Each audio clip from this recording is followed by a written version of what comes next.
Welcome to a session in which we will look at the impact of the growth strategy of selling existing products and services at higher prices to existing customers on the business's financials. In an earlier session, we saw how Namita analyzed the strategy using the relevant elements of the 4C+E framework. We will now take that analysis forward to see how the financial elements of the business such as revenues, costs and capital are impacted by the strategy. As we saw earlier, when Namita analyzed her customer needs, she realized that customers would be prepared to pay a higher price if the services were made more attractive and desirable to her customers. In her mobile beauty parlor business, Namita should allow her customers to view new styles and methods using her smartphone. She also decided to take a course which would help her upgrade her skills and offer newer styles to customers. It is this parameter of quality, which is attractiveness, that is missing to some extent from Namita's services. If she can provide that, then she believes that the customers will be willing to pay more. Having completed this analysis, Namita is now ready to understand the impact of this strategy on the financials of the business. The first effect of raising prices for existing customers will be that her business revenues will increase. For the same number of beauty services in a month, the increased prices will mean more revenue and more profits. Now, we have to ask a simple question to Namita.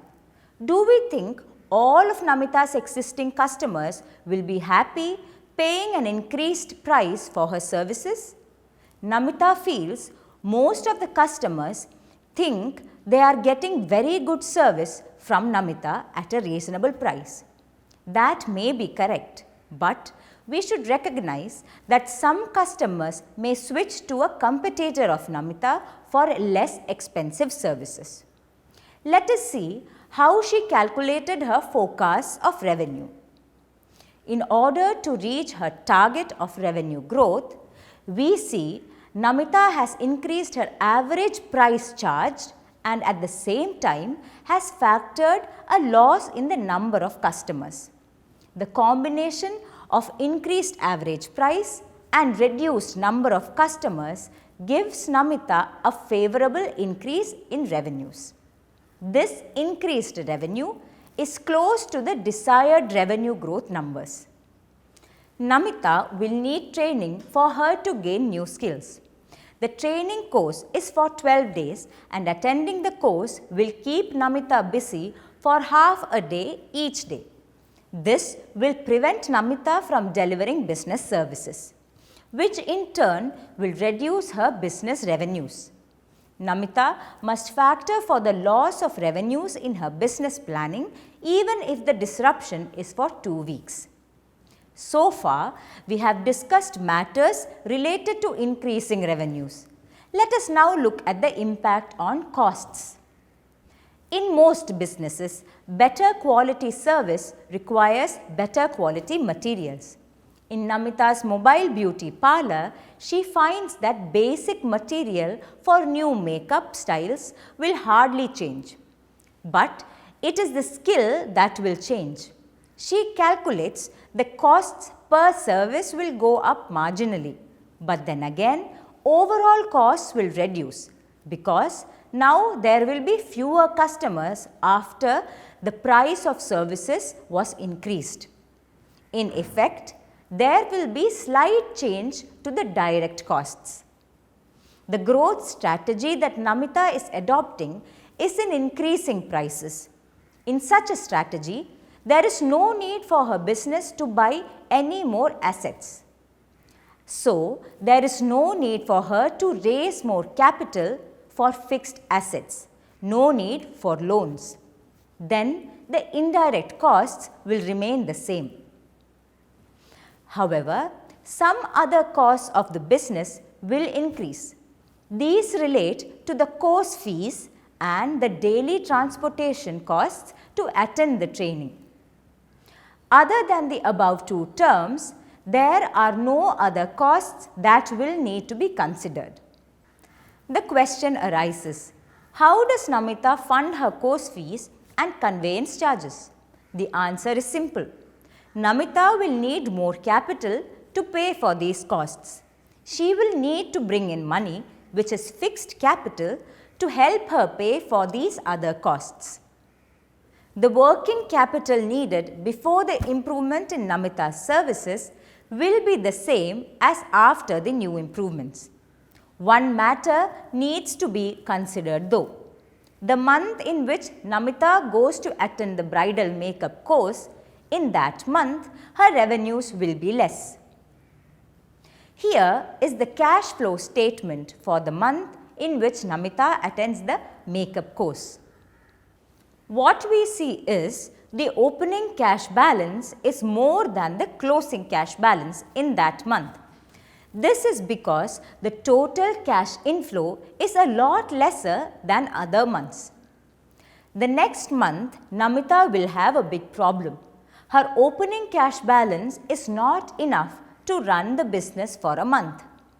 Even though Namita will be available on all days of the month, she is still expecting the revenues to be lesser than normal months.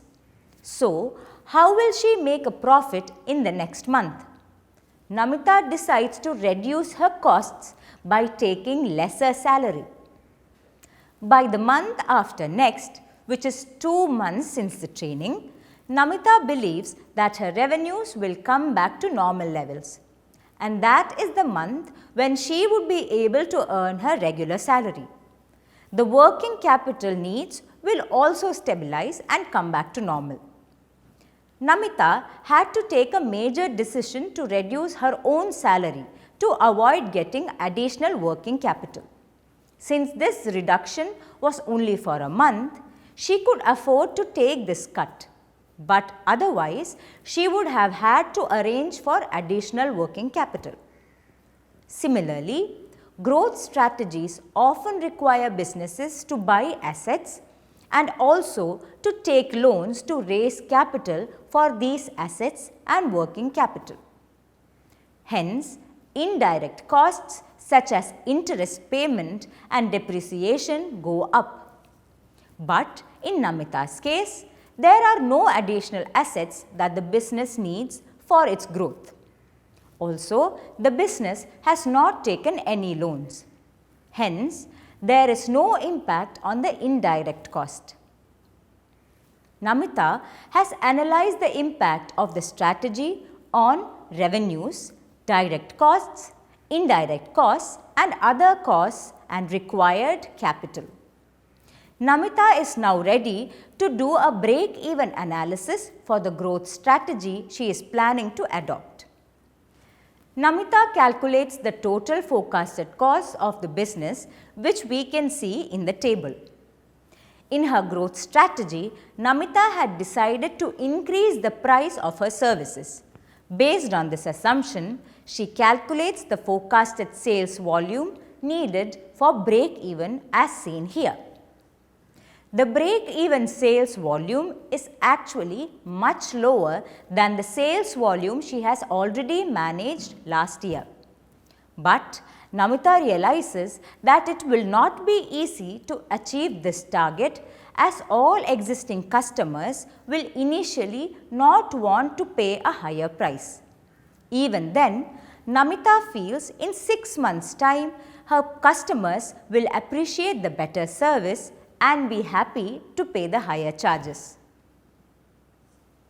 Having done the break-even analysis and the reality check on the business's ability to produce and sell the required break-even sales volume, Namita is ready to prepare the growth plan. We will discuss that step in the next session.